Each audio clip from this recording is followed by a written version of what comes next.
تو والد محترم ایک پیغام دیا کرتے تھے، وہی پیغام دے کر سنا کر اجازت چاہوں گا، سنیے گا اور سبحان اللہ کہیے گا کہ آج انسان یہ کہہ رہے کہ اسے اللہ نے یوں ہی بیکار اور فضول پیدا کی ہے۔ اللہ فرماتے ہیں میں نے پوری کائنات کو تمہارے لیے بنایا اور تمہیں اپنے لیے بنایا، کہہ دیں سبحان اللہ۔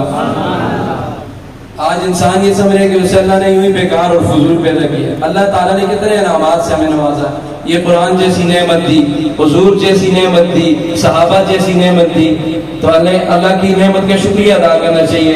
تمام حضرات سے گزارش ہے کہ توجہ فرمائیں اور کلام سنیے۔ وہ پیغام کیا تھا، وہ پیغام آپ کی سماعتوں کی نظر کرنے لگا ہوں کہ جانور پیدا کیے تیری وفا کے واسطے، ذرا بلند آواز سے کہہ دے سبحان اللہ۔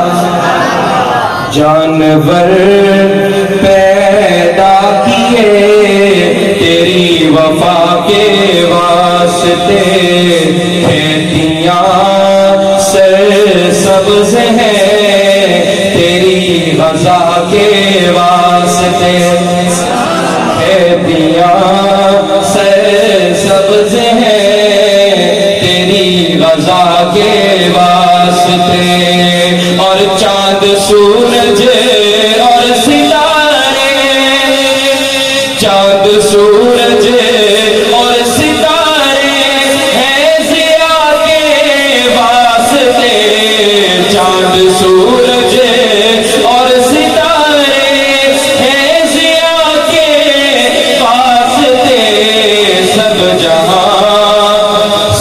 جہاں تیرے لیے اور تو خدا کے واسطے، سب جہاں تیرے لیے اور تو خدا کے واسطے۔